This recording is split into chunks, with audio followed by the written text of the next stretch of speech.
ao Senhor, primeiramente agradecido com o coração cheio de gratidão a Deus por essa rica oportunidade que o Senhor tem me concedido de iniciar aqui mais essa leitura diária e hoje com o tema proposto na escola dominical de a oração de Paulo pelos Efésios, que foi até tema da nossa lição anterior aqui, do trimestre anterior, né, que estudamos aqui a carta aos Efésios aqui de forma até que exaustiva, uma lição bastante enriquecedora. E hoje, por esse tema, a oração de Paulo pelos Efésios, a nossa base do entendimento, ela será extraída do livro de Éfeso, capítulo 3, do versículo 14 ao 20. Então leamos esses versículos. Por esta causa me ponho de joelhos diante do Pai, de quem toma o nome toda a família, tanto nos céus como sobre a terra, para que, segundo a riqueza da sua glória, vos concedas que sejam fortalecidos com poder, mediante o seu Espírito no homem interior, e assim habite Cristo no vosso coração, pela fé, estando vós arraigados e alicerçados em amor, a fim de poderes compreender com todos os santos qual é a largura e o comprimento e a altura e a profundidade, e conhecer o amor de Cristo, que excede todo o entendimento, para que sejais tomado de toda a plenitude de Deus.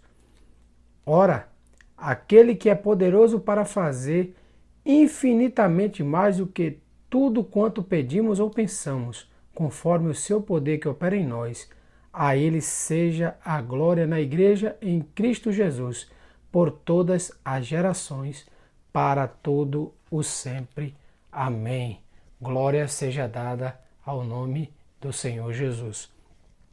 Iniciando agora a nossa reflexão, nossa breve reflexão sobre o tema, cabe de assentar aqui uns detalhes bastante interessantes, onde aqui Paulo já inicia me pondo de joelhos. E essa expressão ela é bastante interessante porque não era costume dos judeus, conforme existem vários textos que nós poderíamos aqui mencionar, mas para ganhar tempo, menciono aqui Mateus, no capítulo 6 e no versículo de número 5, que diz o seguinte: E quando orardes, não sereis como os hipócritas, porque gostam de orar em pé nas sinagogas e nos cantos das praças, para serem vistos dos homens. Em verdade vos digo que eles já receberam a recompensa. E por que o irmão Edgar menciona esse texto aqui agora? Nós vimos aqui, da breve leitura desse versículo, de que ele não está repreendendo a característica de orar em pé. Ele não está falando aqui qual é a postura de orar em pé. Ele está dizendo qual é a forma correta, é que nós procuramos o nosso quarto, fechamos a porta. E ele fala aqui da recompensa porque fica demonstrado aqui na leitura desse versículo que a intenção dos homens que oram dessa forma é que os homens vejam o que ele está fazendo, engrandecer a si mesmo. Por isso que aqui ele finaliza dizendo que ele já tem a sua recompensa. Então esses já estão recompensados. E essa posição me ponho de joelhos, ele aqui nos mostra já a característica de humilhação por parte dessa pessoa que se quebranta agora, entrando diante da presença do Todo-Poderoso, quebrantando o seu coração e fazendo o seu pedido, confiando naquele que ouve a oração. Primeiro, que ele é capaz de ouvir e poderoso para atender. E aqui exprimir a sua preocupação. Mas, adiante do texto, já falando dessa posição de humildade, aqui por parte de Paulo, já na presença do Todo-Poderoso, Paulo faz e direciona a sua oração ao Pai, e onde esse termo Pai sai de um termo grego, esse termo pater. E por que Paulo enfatiza sobre isso? Você lembra que a carta de Paulo aos Efésios ele é um tratado aos gentios que agora tem o muro da divisão derribado. Então Paulo aqui se preocupa, já chamado também de o apóstolo dos gentios, onde a devoção de Paulo, a aplicação de todo o ministério de Paulo foi incisiva e inclusiva, onde ele apresenta o Senhor Deus a todos aqueles que creem, independentemente da sua nacionalidade, independente se são judeus ou gentios. Então Paulo aqui enfatiza que ele é pai de todas as famílias da terra, inclusive dos céus. Então todos nós, por termos o mesmo Pai Celestial, temos a ousadia, temos o atrevimento de nos dirigirmos àquele que é Senhor de todo o universo, o Criador que não foi criado, aquele onipotente, onisciente, aquilo que antes que houvesse tudo, ele já o era. Glória seja dada ao nome de Jesus. Então é essa filiação que nos dá o direito também de ter um nome do Senhor por adoção. Nós somos filhos e você sabe que por o direito a essa filiação nos dá também acesso a ser co-herdeiro junto com Cristo de todas as bênçãos espirituais concedidas da parte do Senhor. Então veja que Paulo já enfatiza aqui que temos o mesmo Pai, que nós somos todos para Deus equivalentes. Deus não privilegia pessoas em detrimento de outras. Para Deus nós temos a mesma importância. Deus nos vê como seus eleitos. E a questão agora é tratar sobre o fortalecimento do homem. Bem sabemos que as nossas dificuldades perante a nossa vida terrena, nossa preparação para trabalhar, para ter o sustento da nossa casa, uma qualificação profissional, ela requer uma dedicação ao estudo, ao aprendizado de alguma atividade, para que nós possamos ter qualificações para sermos inseridos no mercado de trabalho. Bem sabemos também que para cuidar do nosso corpo, nós devemos e temos que ter uma alimentação sadia, temos que sair da inércia, não podemos ficar sedentários, que temos que exercitar o nosso corpo para que ele consiga ter uma evolução saudável, onde nós possamos aproveitar o nosso corpo da melhor forma possível, não só por questões estéticas, mas também por questão de funcionalidade, ter um corpo sadio, funcional, para a glória de Deus. E Paulo enfatiza aqui o homem interior, onde ele diz que o homem interior só pode ser fortalecido pelo o poder do Espírito Santo que habita no homem. E nós sabemos também que o homem ele é formado de 3 matérias. Ele é formado de corpo, alma e espírito, o qual chamamos de a tricotomia do homem, onde o corpo é toda a matéria palpável, o espírito é tudo o que nos move e tem esse chamado para com o Senhor de religação, o elo com o Senhor, e a nossa alma, onde é a nascente dos nossos sentimentos, a nascente de tudo o que nós pensamos, parte da nossa alma, a decisão, e é o objeto principal do Evangelho, que nós alcancemos as almas que estão arraigadas, que estão dispersas da presença do Senhor, que nós consigamos arrebatar da mão do adversário, seja por motivo de cegueira espiritual, seja por motivo de soberba ou de egoísmo, ou de achar que o Evangelho não é coisas para gente que não tem intelectualidade, não é que é coisas para pessoas que não têm muito conhecimento, mas a verdade é que quem tem o conhecimento sabe da verdade, e a verdade é que Deus nos amou primeiro, a verdade é que Deus nos amou de forma a se entregar ainda quando éramos inimigos do Senhor, quando ninguém daria nada por mim e por você. E quando isso acontece, Deus se entrega dessa maneira. Nós temos aqui a visão de Paulo também acerca do desejo, do anseio legítimo.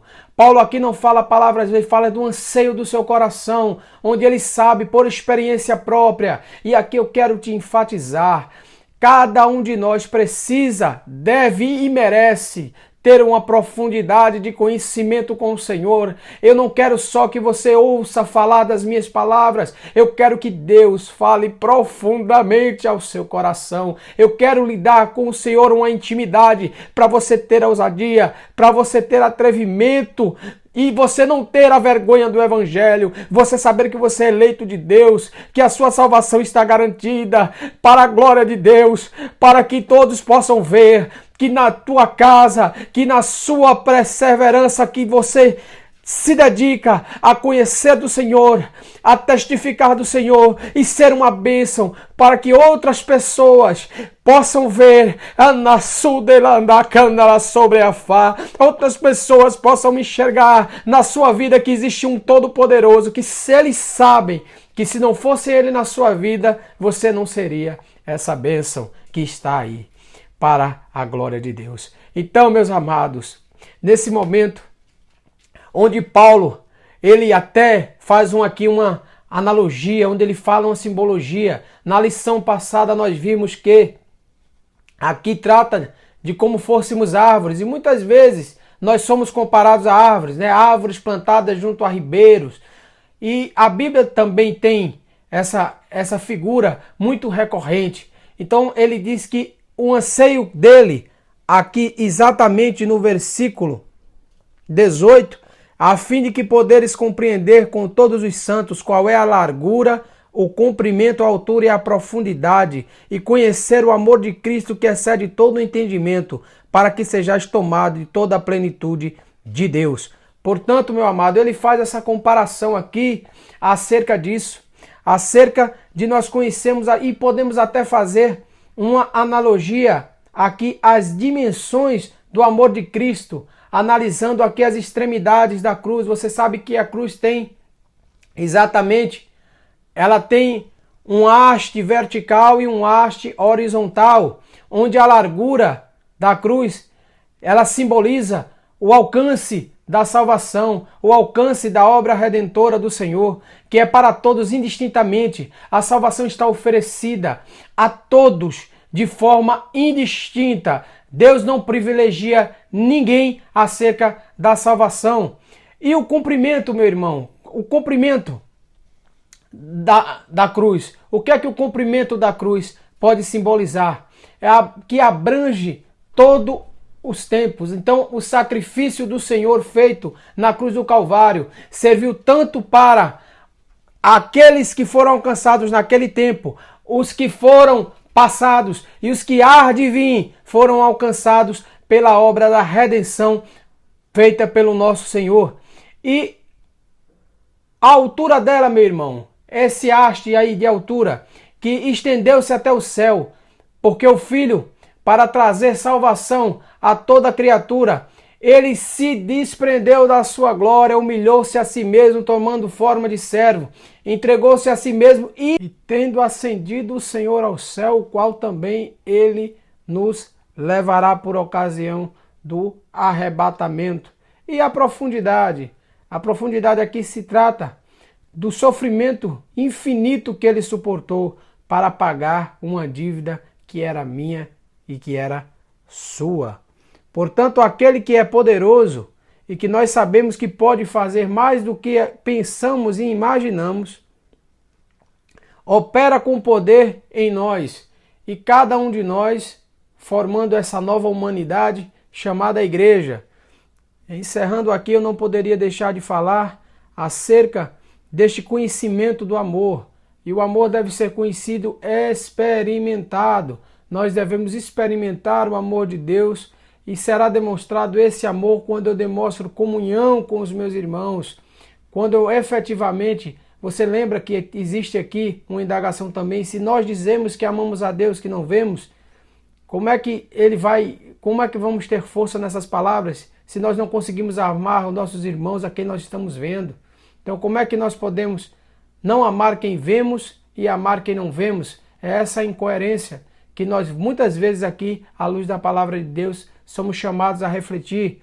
Portanto, o amor não é que é o maior sabor do fruto do Espírito Santo, que tem 9 virtudes, mas o amor é um sabor em destaque. E você sabe que não temos 9 frutos do Espírito, temos somente um fruto com 9 qualidades, 9 sabores, que eu costumo fazer essa comparação para melhor entendimento. Então o amor, esse sabor mais proeminente dentro do fruto do Espírito Santo, ele deve ser demonstrado na nossa vida, nesse amor fraternal que nós devemos ter, amando ao próximo como a nós mesmos, para que a glória de Deus seja manifestada na igreja em Cristo, para todo sempre, como diz aqui Paulo encerrando a sua oração. Eu espero que essa mensagem tenha sido tão edificante para você quanto para mim. Eu estou regozijado em Deus. Muito obrigado por você ficar até aqui, ouvindo essa reflexão comigo, e até a próxima oportunidade, se Deus assim nos permitir. Fiquem todos na paz do Senhor.